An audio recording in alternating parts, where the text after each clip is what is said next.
бесікке жатқыздыңыз ба? Иә, мен өзім 3 баламды да осы бесікте өсірдім.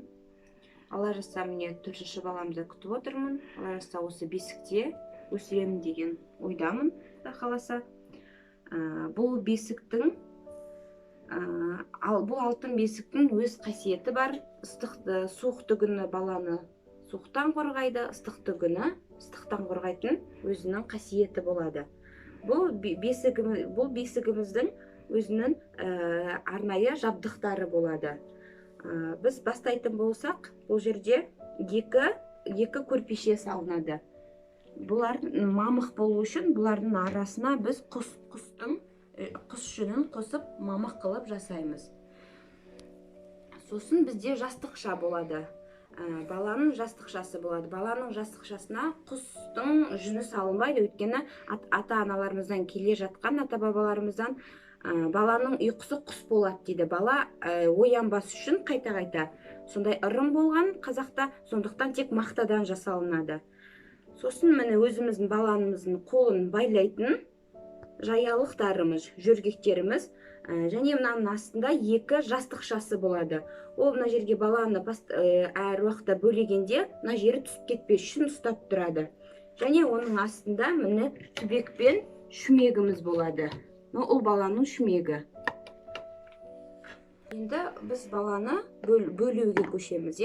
Біз шүмектің жан жағы балаға қажымас үшін ақ маймен майлап аламыз. Сосын баланы шомылдырып, үстін бәрін майлап, сосын баланы бесікке жатқызамыз. Бисмиллахиррахманиррахим. Сосын бірінші баланың аяқ жағынан басталады бөлеу. Жаялықтармен бөлеп аламыз. Бірінші аяқ жағы. Тізе тұсынан бірінші бауын байлаймыз.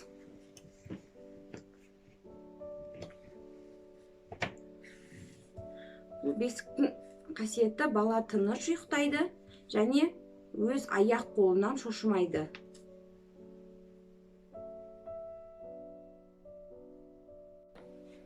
Және де біздің бір ұмытып кеткен, баланы жатқызбас бұрын бесікті аластап аламыз.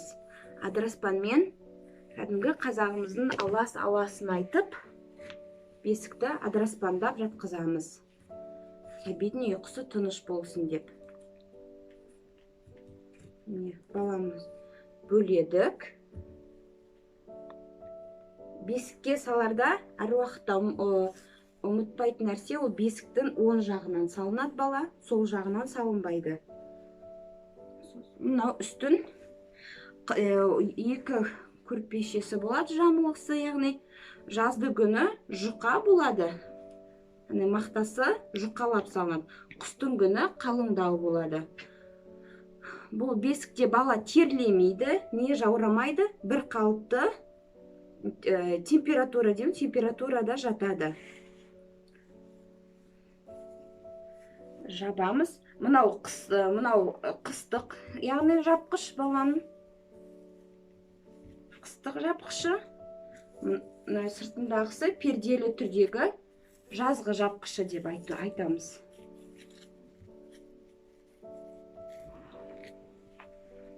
Баламыз ұйқыға дайын.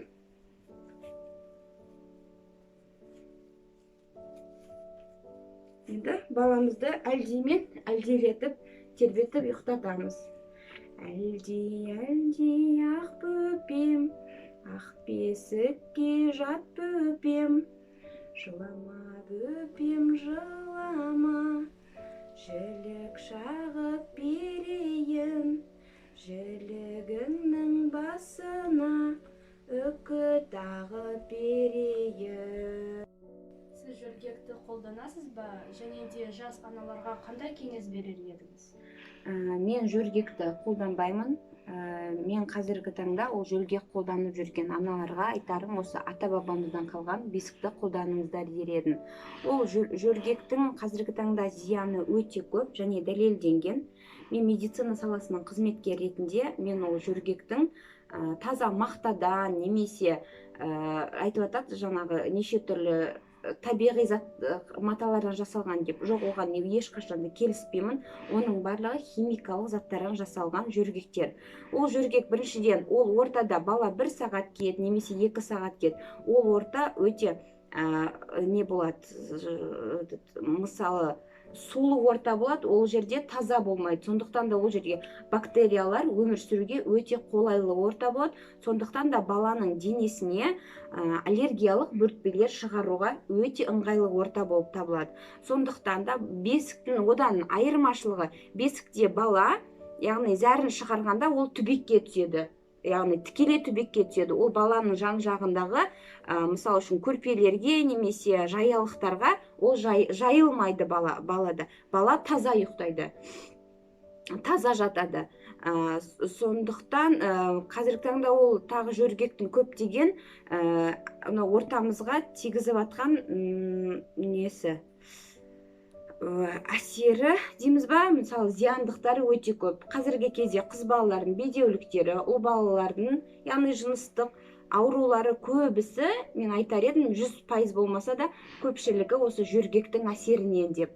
Сондықтан да қазіргі аналарға кеңес берерім, өзіміздің ата бабаларымыздан қалған осы алтын бесігімізді қолданып, дені сау болашақ ұрпақ тәрбиелеңіздер деп айтар едім.